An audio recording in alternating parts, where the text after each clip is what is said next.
Stephanie here. I hope your day's going wonderful. Thank you so much for joining me. I'm going to create a card today. We are using the Spellbinders Blossoming Flowers stencil, and this is a 4-piece layering stencil, so the card's going to be pretty quick and easy. And I think this one and this one would be great on their own. This is the leaves, and if you put these two together, it creates the vein of the leaves. These fill an actual entire A2 front panel. Nice thing about the layering stencils is sometimes you can get away with using them on their own. Like this would be great wave splashes. And if you put them all four together, it creates a beautiful floral arrangement. This would be great on its own too. Kind of looks like clovers. You can see what they look like layered together. Actually, it'd probably be better if we go this way. So they line up to create a beautiful floral pattern. We're going to do some ink blending with just some regular basic inks. So let's go ahead and bring in our grip mat. And I'm finding the grip mat picks up lots of dust, glitter, eyelashes, whatever's on your craft desk. But it works really good for stenciling. I'm going to bring in an A2 panel. This is a 4 1/4 by 5.5 inch panel. We're going to tack it down. And the nice thing about these stencils from Spellbinders is they're indexed, and then there's notches for an A2 panel. So you have these little corner notches. They're numbered at the very top of your stencil. What I like to do is just find the notch at the very bottom and line it up at the bottom of my cardstock. So we tack this down from the corner notches, and we'll do that to the rest of these stencil also. I'm using my Concord and 9th inks. I'm using Oceanside and Parsley, and I'm going to start with the stems. I'll use my blending brushes, and we're going to add some green. I'm going to do a mixture of green and teal, which would be Parsley and Oceanside. I'll just go over the stems, and then I'll go ahead and add a little bit of my Oceanside in certain areas on this. We're going to be covering up the very center, so I'm going to focus more on the edges. Okay, I'm going to use a towel and just wipe away the ink from my stencil.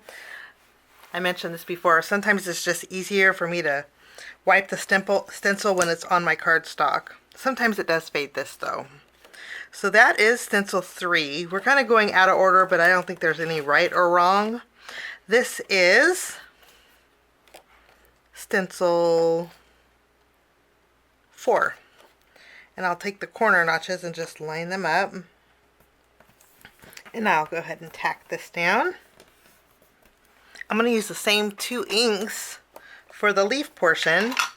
We'll start off with the teal this time, and I'll add a little shading, and then I will add a little green. Oops, I'm doing the opposite here. And then we will add a little bit of green. I love that light and dark look, so that's what we'll go for here.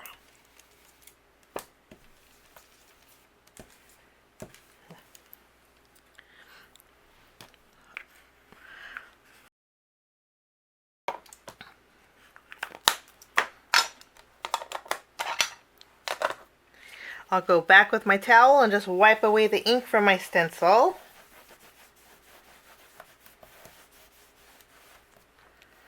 And then that is our leaf portion. And you can see what I mean, how pretty that would be on its own. I just love that. There's enough room to stamp a sentiment or a greeting. Just beautiful. Now we're going to take our stencil number 1, line up those corners. For the flowers, since there is a large surface area, I thought we would combine 2 colors of ink. We have honeysuckle and buttercup. I think pink and yellow go great together because it creates that, well, honeysuckle is almost like a corally color anyway, but you put them both together and it creates more of an orangey color. That's more like a pinky orange. So we will add our pink.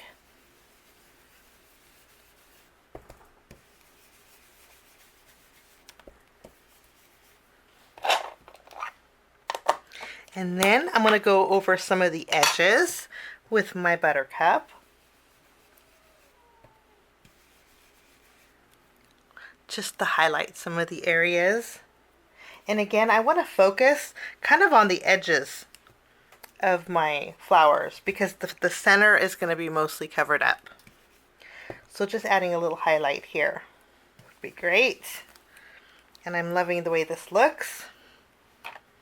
I'm going to keep my buttercup out because that's what we're going to use for the flower centers. We'll wipe off this.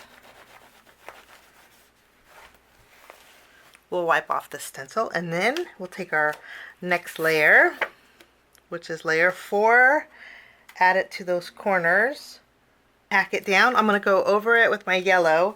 For the most part, we're going to be covering this, but I just wanted to add a little bit more golden tone to the detail areas. Okay, so we have our yellow on our last stencil. I'm going to wipe off the excess here. Oops.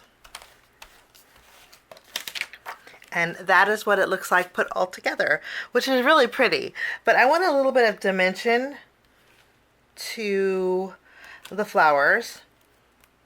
And to do that, I'm going to put my stencil back. It's easy to line up. And I'm going to bring in some of my lunar paste. This is Simon Hurley's lunar paste. This is cookie dough. I think it's a real pretty warm golden color. And then I'm going to go over the flower centers with my lunar paste. This is going to give me dimension, and it's also going to soften that yellow.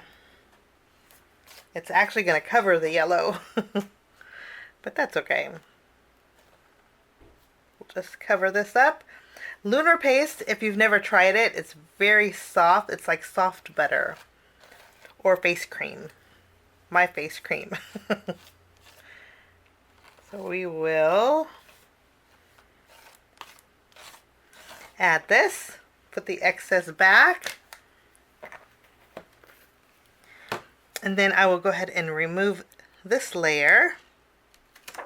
And look how pretty that is. Let me show you.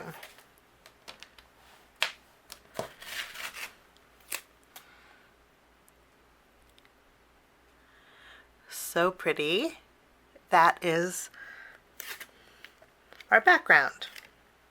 Now this is going to take a minute to dry, and in the meantime I'm going to take my stencil to the sink and my grit mat, and I will be right back. I'm going to give this a second to dry. We are going to trim it out a little bit. We'll put this off to the side, and in the meantime, I have the Spellbinders Essential HEXI-GEMS die set. We're going to create a frame using 2 of the middle pieces. These are 1, 2, 3, 4. This is 5 and 6, starting from the outside edge. We are going to take some gold or mirror gold cardstock, and I'm going to cut out a very thin frame. I don't want to take away too much from our blooms or blossoms, so we will tape this down. I will create a thin gold frame, and then I'm going to use For You right here. This is the Spellbinders SERENADE Sentiments die set. It has a shadow, and then it has a really thin sentiment. So I'll die cut out For You with gold, and then using some vellum, I'll die cut out the shadow with this. And I'm also going to add, I'll take another one of my HEXI-GEMS, and we'll cut out an inside piece. And I will run these through my die cut machine, and I'll be right back. Here is my thin gold frame. I went ahead and put some foam tape behind it for a little bit of dimension. We're going to pop this up, and I also am going to use my glue. Let's grab our reverse tweezers, and then I'll add some glue behind my greeting, and we'll put this on the vellum.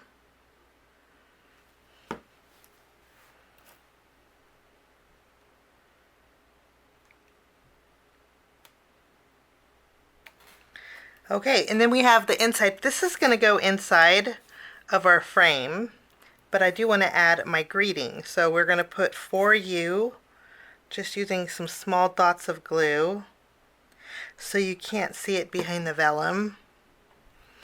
So that's our greeting, and of course you could skip the vellum shadow, but a little bit's overhanging, and I just think it does add a softness. So we are going to go ahead and put some foam squares behind here. We will take our panel,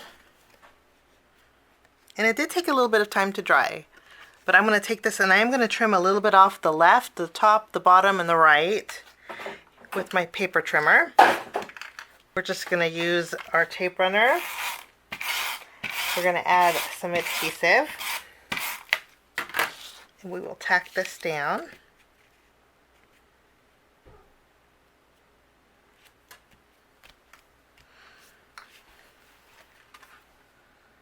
I love that shine. I think it's really pretty. Now we're going to take our frame and our greeting. I'm going to remove the release paper off of that thin foam tape.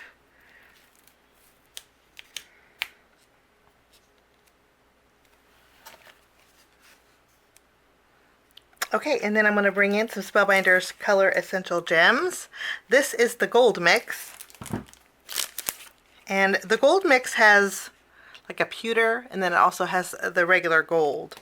I'm going to go ahead and add, let's add the regular gold to the center of the flowers. And the nice thing is there's different sized gems for different sized flowers. Put them right in the center.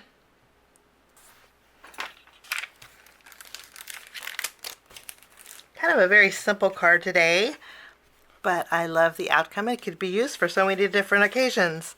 Thanks so much for joining me. Have a fabulous day, and we will see you soon. Bye-bye.